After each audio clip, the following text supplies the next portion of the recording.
የሐረሪ ክልል በቆዳ ስፋቱ አነስተኛ ብትሆንም ለከተማ ልማት እጅግ ወሳኝ በሆኑ የግንባታ ማዕድናት ጸጋዎች የበለጸገች ናት። የክልሉ ኢንቨስትመንት ማዕድንና ኢነርጂ ጽሕፈት ቤት በክልሉ በተለይም እንደ ኖራ ድንጋይ፣ እብነ በረድና ግራናይት ያሉ የተፈጥሮ የግንባታ ማዕድናት በከፍተኛ የክምችት መጠንና በጥራት ይገኛሉ። እነዚህ ማዕድናት በአሁኑ ወቅት በሐረር ከተማም ሆነ በምስራቁ የሀገሪቱ ክፍል ለሚታየው ፈጣንና ሰፊ የህንፃ የቤትና የመሰረተ ልማት ግንባታ ንቅናቄ ዋና የጀርባ አጥንት የመሆን ትልቅ አቅም አላቸው። ይህንን እምቅ ሀብትም ወደ ተጨባጭ የኢኮኖሚያዊ ጥቅም ለመቀየር መንግስት በ10 ዓመቱ የመሪ የልማት እቅድ ውስጥ ለማዕድን ዘርፉ ልዩ ትኩረት የሰጠ ሲሆን የሐረሪ ክልል ኢንቨስትመንት ማዕድንና ኢነርጂ ጽሕፈት ቤት ለዘርፉ ተዋንያን ልዩ ልዩ የኢንቨስትመንት ማበረታቻዎችንና ድጋፎችን እያቀረበ ይገኛል። ያው እንደ ተልእኮ የተሰጠ እንደኛ ጽሕፈት ቤት ምንድነው በክልላችን ያለን የማዕድን ሀብት አውቀንና ለይተን ባለሀብትን መሳብና ይሄን ዘርፍ ለማልማት ተልእኮ ተሰጥቶን እየሰራን ነው። ያው በጥናት የተለየ ነገር ያው በክልላችን ደረጃ ባይሆንም በፌዴራል የተጠኑ ጥናቶች አሉ ካሁን በፊት። በዛ ላይ ባለው ጥናት መሰረት ላይምስቶን በብዛት ነው ያለን። ላይምስቶን ይታወቃል በብዛት እንዳለን፣ ኳሊቲውን የጠበቀ ላይምስቶን አለን። ብዛቱ ወደ ከ44 ቢሊዮን ሜትር ኪዩብ በላይ ነው ያለው ላይምስቶን። ግራናይት ደግሞ ከ18 ሚሊዮን በላይ ነው። ግን ግራናይት ጥናቱ የሚያመለክተው ኦሮሚያና ሐረሪ በሚል ነው የተጠናው። ላይምስቶን በሐረሪ ብቻ ነው የተጠናው። ዶሎማይት ደግሞ ወደ አይ ቲንክ 300 ሚሊዮን አካባቢ እንደዛ አይነት አካባቢ ነው ያለው። ሌሎችም አሜቲስትና የከበሩ ማዕድናት የሚባሉት ግኝታቸው የሚታወቁ ግን ጥናት የሚፈልጉ ማዕድኖች አሉ። ተልእኮ አኳያ እስከዛሬ የሰራነውን ነገር ስናይ ያው እውነት ለመናገር በትልቅ ኢንቨስትመንት ደረጃ እስካሁን ድረስ ሰራን የሚለው ነገር የለንም። እውነት ለመናገር ግን ያው በአነስተኛና በባህላዊ ደረጃ እንደሚታወቀው ሀኪም ጋራ ላይ ሰፊ ሪሶርስ ነው ያለን። ላይምስቶን የሚባል ላይምስቶን በተፈጥሮ ያው ኮንስትራክሽን ማቴሪያልም ነው ኢንዱስትሪ ማቴሪያልም ነው ማለት ነው። ስለዚህ እንደ ክልል ብቻ ሳይሆን እንደ ፌዴራልም እየለማ ያለ የነበረና ለክልሉ አስተዋጽኦና የስራ ዕድል ፈጠራ ላይ ከፍተኛ ድርሻ የነበረው ነው ላይምስቶን ማለት ነው። በአሁኑ ጊዜ ግን ነገሮች ተቀይረው ያው ከብልጽግና ማግስት ጀምሮ የአምስቱ ስትራቴጂክ እንትኖች ውስጥ አንዱ ማዕድን ነው። ሀገርን ይለውጣል ተብሎ የታሰበው ሀገር በቀል ኢኮኖሚ ውስጥ አንዱ ማዕድን ነው። በዛ ላይ ለመስራት ጥረት እያደረግን ነበር ማለት ነው። በዛም ብዙ ባለሀብት ስበን ነበር። ግን እስካሁን ድረስ ስናይ ባለሀብቶች ፍቃድ ከማውጣት በዘለለ አንዳንዶቹ ማሸሪ ከማምጣት በዘለለ ይሄ ነው የሚባል ትርጉም ያለው ስራ የሰራ ባለሀብት አልነበረም። በአሁኑ ጊዜ እንደምታዩት እዚህ አካባቢ ላይ በቅርብ ጊዜ የሰጠነው ባለሀብት አቶ ያሬድ መኮንን ይባላል። ያው በሀገር አቀፍ ደረጃም አሃዱ ማርብል የሚባል ፋክተሪ ያለው እንደ ኢትዮጵያ ስመገናና ነው በሀገር አቀፍ ደረጃም ማለት ነው ፋብሪካው። ያ ባለሀብት እዚህ መጥቶ ያ ባለሀብት በ6 ወር ውስጥ አሁን ያው እያያችሁት ያለውን ስራ በ6 ወር ውስጥ እዚህ አድርሶ ፋብሪካ ቦታ እየጠየቀ ነው ማለት ነው። ሁሉንም ነገር እዚሁ ጨርሶ እዚሁ ፓክ አድርጎ ስራ እድሉም እዚሁ፣ ሁሉም ነገር ሽያጩም እዚሁ፣ ገቢው የክልሉም ገቢ ከማሳደግ አኳያ ጥሩ ሊሰራ የሚችል ናሙና የሆነ ባለሀብት አሁን አምጥተናል ማለት ለመጀመሪያ ጊዜ ኮራ ብለን የምናገርበት የመጀመሪያው ባለሀብት እሳቸው ናቸው። ሌሎቹም ምናልባት ማቴሪያል አስቀምጦ የተቀመጡና ፍቃድ አውጥቶ የተቀመጡትን ባለሀብቶች ያው እንግዲህ እሱን አይተው ተነቃቅተው ይመጣሉ የሚል ሀሳብ አለን። ይሄ ባይሆን ግን ያው እኛም እንደ ከተሰጠን ተልእኮ አኳያ ያን ተልእኮ የማይወጡ ከሆነ እነሱም ፍቃዳቸው ተሰርዞ ሌላ ባለሀብት ጥሩ ባለሀብት ለመሳብ ጥረት እናደርጋለን። ያው ቁጥር አንድ ማበረታቻ እንደዚህ አይነት ግዙፍ ኢንቨስትመንት ሲሆን ማቴሪያል ከቀረጥ ነፃ ነው የሚገባው፣ ከማበረታቻዎች አንዱ ነው። ሌላ ደግሞ ያው ማዕድን ያለበት አካባቢ ላይ በተቻለ መጠን ማዕድን ያለበት መሬት የመንግስት መሬት ነው። እዚህ አካባቢ ላይ ገበሬዎች የኔ መሬት ነው ካሉ እንደዛ አይነት ነገር ፈጽሞ እንዳይችል እኛም ከፍተኛ ድጋፍ አድርገን ያንን ለባለሀብቱ መከታ እንሆናለን። እርሻ ያለበት አካባቢ ከሆነ ግን ያው ዞሮ ዞሮ ገበሬው እዛ ቦታ ላይ ማሳው ላይ የሚጠቀም ስለሆነ ያን በህጉ መሰረት እያስተናገደ እንዲሄድ እናደርጋለን። ሌላው ግን ከዛ ውጪ የኔ እርሻ ነው የሚል አካል ካለ እንደ መንግስት እኛ ከጎኑ ቆመን የሚያስፈልገውን ነገር በሙሉ አድርገን ባለሀብቱ ስራ እስኪጀምር ከጎኑ እንሆናለን ማለት ነው። አንደኛ እኔ ያው ካየሁት አኳያ አንዳንድ ባለሀብቶች በዘርፉ ላይ ነበሩ አልነበሩ አብዛኞቹ ዘርፉን አያውቁትም። ያው ምናልባት ሀገር በቀል ኢኮኖሚ ስለተባለ ብቻ የገቡበት ይመስለኛል። ይሄኛውን ባለሀብት ስናየው ግን በዘርፉ ረጅም ዓመት ልምድ ያለው ነው። ኦልሬዲ ፋብሪካም አለው። ግን ያው ከባቢሌና ከሌላ ቦታ ከቤኒሻንጉል ምናምን እየወሰደ ነው ፋብሪካ ፕሮሰስ የሚያደርገው። ሂንቱን አለው፣ ብር አለው። ቢያወጣ የፈለገውን ያህል ቢያወጣ ምን እንደሚያገኝ ስለሚያውቀው እንደዚህ አይነት ባለሀብት ነው የሚፈልገው። እነሱ ግን ያው ነጋዴ ናቸው አብዛኞቹ ስናያቸው፣ ከንግድ ዓለም ነው ወደዚህ ለማምጣት እንትን ያሉት። ኢቭን ማሽነሪ እኮ አስቀምጦ በኮንቴነር አስቀምጦ ቁጭ ያላል ባለሀብት አለ አሁን። ስለዚህ አንደኛ ነገር እንትን ይመስለኛል ያው እውቀት ማነስ ይመስለኛል። ለዘርፉ ያላቸው ትኩረት በሚዲያ ላይ ብቻ ስለሰሙት ይመስለኛል የገቡበት። አሁን ግን ያው እንደዚህ ሲያዩት የሚነቃቁ ይመስለኛል።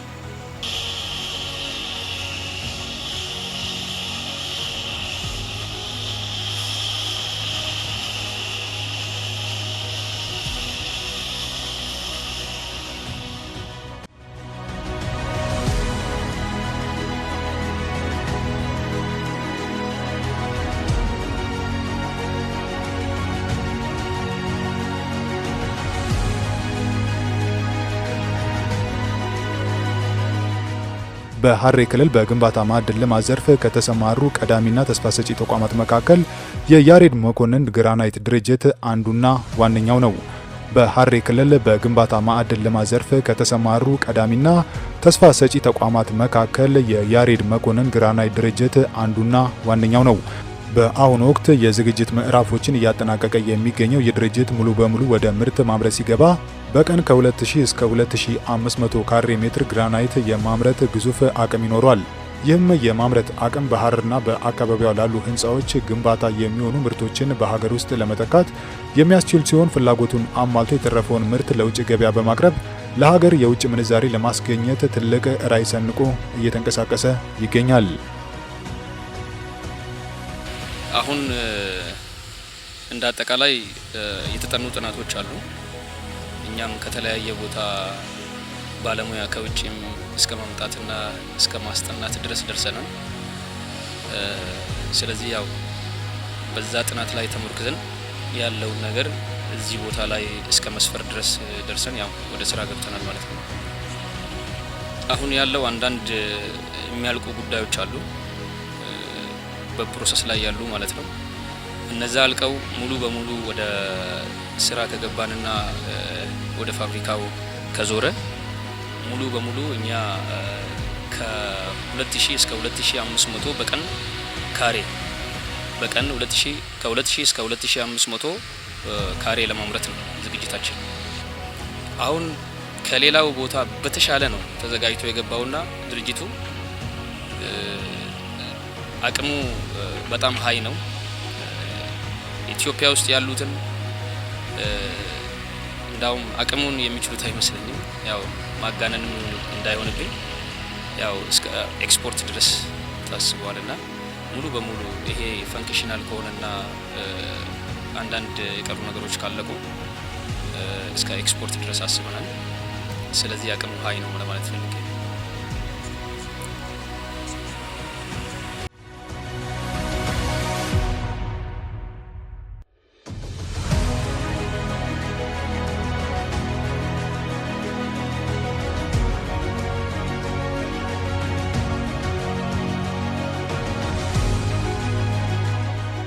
የያሬድ መኮንን ግራናይት ፋብሪካ ስኬት የሚለካው በካሬ ሜትር በሚያመርተው ምርት ብቻ አይደለም፣ በማምረቻው ስፍራ በትጋት በሚሰሩት ሰራተኞች ህይወት ላይ ጭምር እንጂ።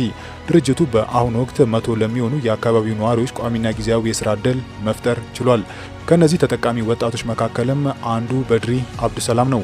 ለአካባቢው ወጣቶች የድርጅት መከፈቱ ትልቅ የብርሃን ጭላንጭል እንደሆነ የሚናገረው ወጣት በድሪ ቀደም ሲል የነበረውን የስራ አጥነት ጭጋግ የገፈፈለት ይኸው ፋብሪካ መሆኑን ይናገራል። በአሁኑ ወቅት ከድርጅቱ በሚያገኘው ወርሃዊ ገቢ ራሱንና መላው ቤተሰቡን በአስተማማኝ ሁኔታ እያስተዳደረ ይገኛል። የበድሪ ታሪክ በዚህ ብቻ አያበቃም። እውነተኛው ስኬት ያለው የክህሎትና የቴክኖሎጂ ሽግግር ላይ ነው። በአሁኑ ወቅት የፋብሪካውን ዘመናዊና ውስብስብ የግራናይት ማቀነባበሪያ ማሽኖች እያንቀሳቀሱ ያሉት ከቻይና ሀገር የመጡ ባለሙያዎች ናቸው። ወጣት በድሪና ጓደኞቹ በእነዚህ የቻይና ባለሙያዎች ስር ተመድበው ከፍተኛ ማሽኖችን እንዴት ማንቀሳቀስና መቆጣጠር እንዳለባቸው በከፍተኛ ትጋት እየተማሩ ይገኛሉ። በቀጣይ የቴክኖሎጂ ሽግግሩ ሙሉ በሙሉ ሲጠናቀቅ በድሪና የሀገር ውስጥ ሰራተኞች ማሽኖቹን የመምራትና የማንቀሳቀስ ስራውን ሙሉ በሙሉ ይረከባሉ። duraan akkuma bakka carraatti ganduma keessa bakka kanuma deddeemu kanarra turre haa ta'uuti amma immoo gara hojiitti dhaabbannu kun ergaa sitti nuuf hundaa'e gara hojiitti nu fidee akka hojii carraa hojiillee nu arkannuuf carraa bal'aa nuuf uume jechuudha ካገለተውም ዳበኔ ኸኛ ሳገለተው ከዚህ በፊት ስራ አልነበረኝም ሰፈር ውስጥ ስራ ፈትቼ ውል ነበር ይሁን እንጂ የፋብሪካ እዚያ አካባቢ ከተከፈተ በኋላ የስራ እድል ተፈጥሮልኛል ለተፈጠረልኝ የስራ እድልም የክልላችንን ፕሬዝዳንትና በየደረጃው ያሉ አመራሮችን በጣም አመሰግናለሁ ከዚህ በመቀጠል የተመቸ ነገር ቢኖር እዚህ ቦታ ሰሰራ ዩኒቨርሲቲ የገባው ያህል ነው እየተሰማኝ ያለው ምክንያቱም እዚህ ቦታ ላይ የተለያየ ዕውቀት ያላቸው ሰዎች ይገኛሉ በተለይ እዚህ ካሉ ቻይናዎች ጋር በመስራቴ እጅጉን በጣም ተጠቅሜያለሁ ለምን ቢባል ከነሱ ጋር የሥራ ባህልና ቴክኖሎጂ እየተማርኩ ነው ያላቸውንም ዕውቀት ሳይሰሰሱ እያካፈሉኝ ነው በዚህም እጅግ በጣም ደስተኛ ነኝ dalam dalota asna biyetenya dalchisuudhaaf hayyu guddaa kawaan qabannatti fakkaatan makara hojii isaanii irratti argateechu kan biraa immoo akkaan yeroo jalqabaatiif dhaabbanni kunis as keessa nu ta'uunsa hedduu nama gammachiisee jira jechuudha አሁን ያለው ሂደት እንዳልኩ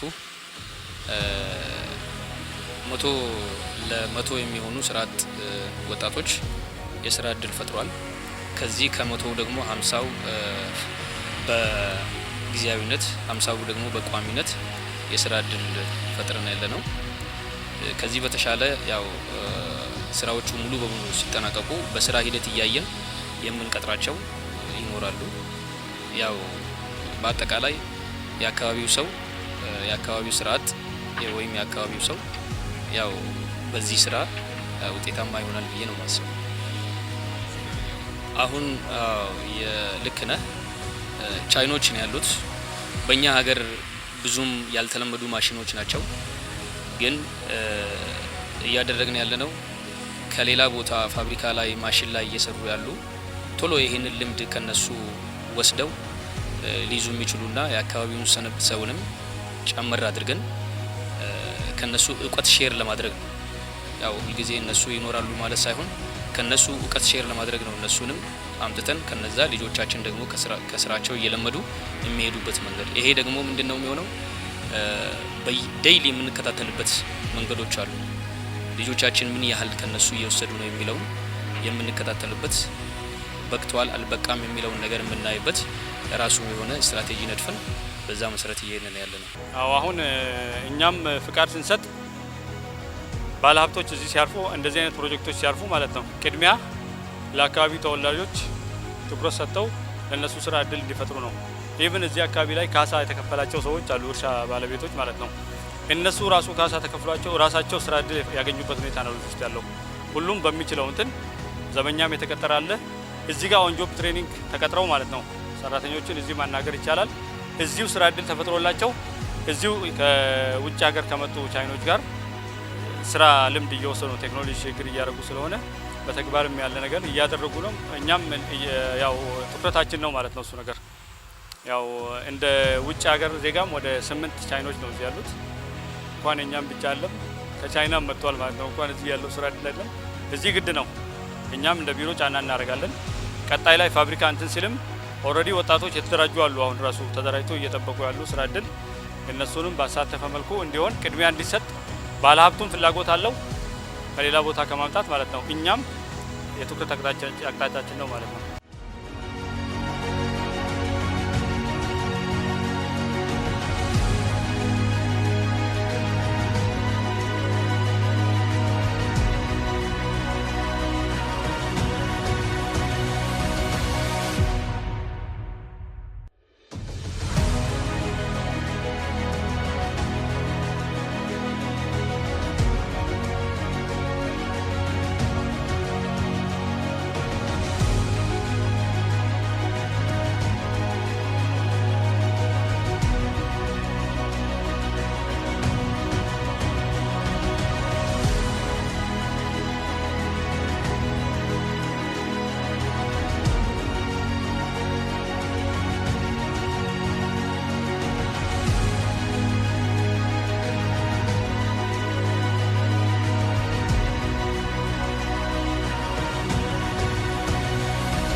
በርግጥ ያው በጄኔሬተር በናፍታ መስራቱ ብዙ ኮስት ያስወጣል።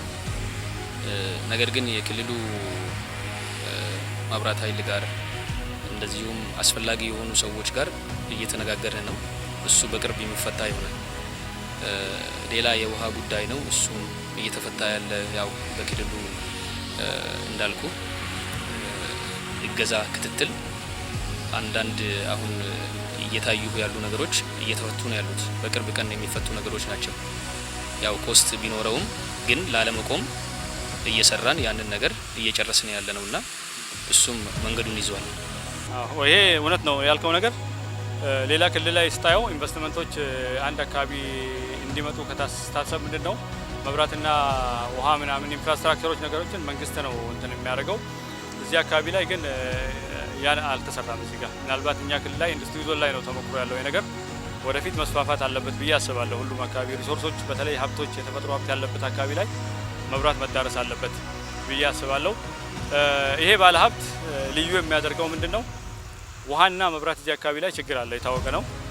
ውሃና መብራት እንደሌለ አውቆ ነው የገባው፣ ግን እወጣዋለሁ ብሎ ነው የገባው። እኛም አይተነዋል ሁኔታውን።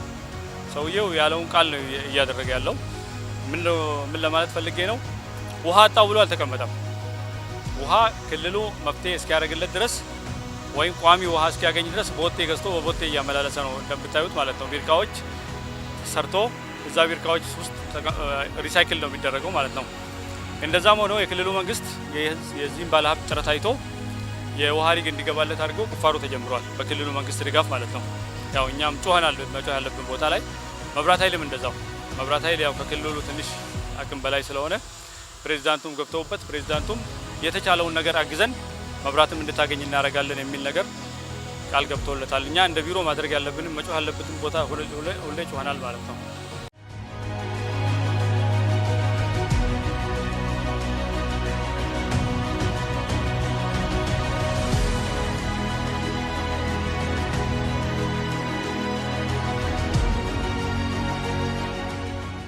በሐረሪ ክልላዊ መንግስት በ10 ዓመቱ የመሪ ልማት እቅድ ውስጥ ልዩ ትኩረት የተሰጠውን የማዕድን ልማት ዘርፍ በክልሉ ስኬታማ ለማድረግ ከፍተኛ የፖለቲካ ቁርጠኝነትና አመራር እያደረገ ይገኛል። ለዚህም ማሳያ የሚሆነው የክልሉ ከፍተኛ አመራር በዘርፉ ለተሰማሩ ድርጅቶች የሚያደርጉት ተከታታይ የቅርብ ክትትልና ሁለንተናዊ ድጋፍ ነው።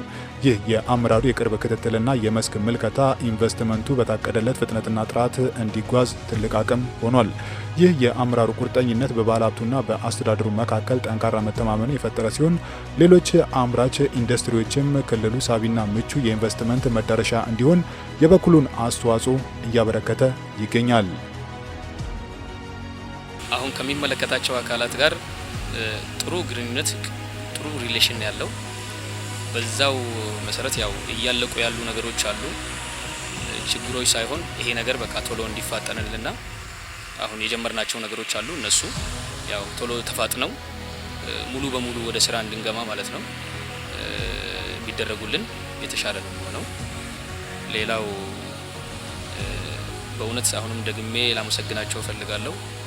እየተከታተሉ ነው ያሉት ክቡር ፕሬዚዳንታችን እየተከታተሉ አመራር አድርገው ዴይሊ ሪፖርት የሚቀርብበት ሁኔታ ነው ያለውና ኢንተርፕራይዝ ቢሮ ኃላፊ አቶ እስማኤል እዚህ ይመጣሉ፣ አቶ ሙክታር ይመጣሉ፣ የተከበሩ አቶ ሙክታር ይመጣሉ።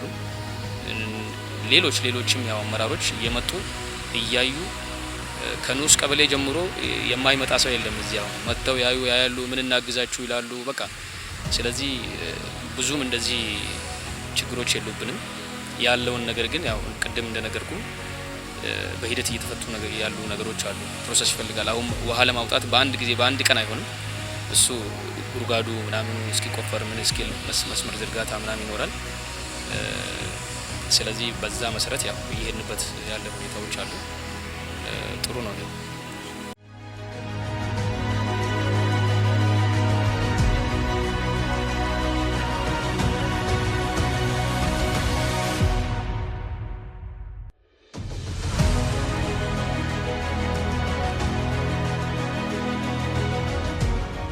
የሐረሪ ክልል ኢንቨስትመንት ማዕድንና ኢነርጂ ጽሕፈት ቤት የጀመረው የግንባታ ማዕድናትን በጥናት የመለየትና የማልማት ስራ ተጠናክሮ ሊቀጥል ይገባል። የሀገር ውስጥ ምርት ጥራቱን ጠብቆ ሲወጣ የውጭ ምንዛሬ ህመማችን ይፈወሳል። እንደ ወጣት በድሪ ያሉ በሺዎች የሚቆጠሩ ነዋሪዎች ህይወትም ይለመልማል። የቴክኖሎጂ ባለቤትነታቸውም ይረጋገጣል። የወደፊቷ የሐረሪ ክልል ብሩህ ተስፋ የተገነባው በዚህ መሬቷ በለገሳት ጽኑ ድንጋይና በጥንካሬ በሚሰሩት ወጣቶቿ ትከሻ ላይ ነው።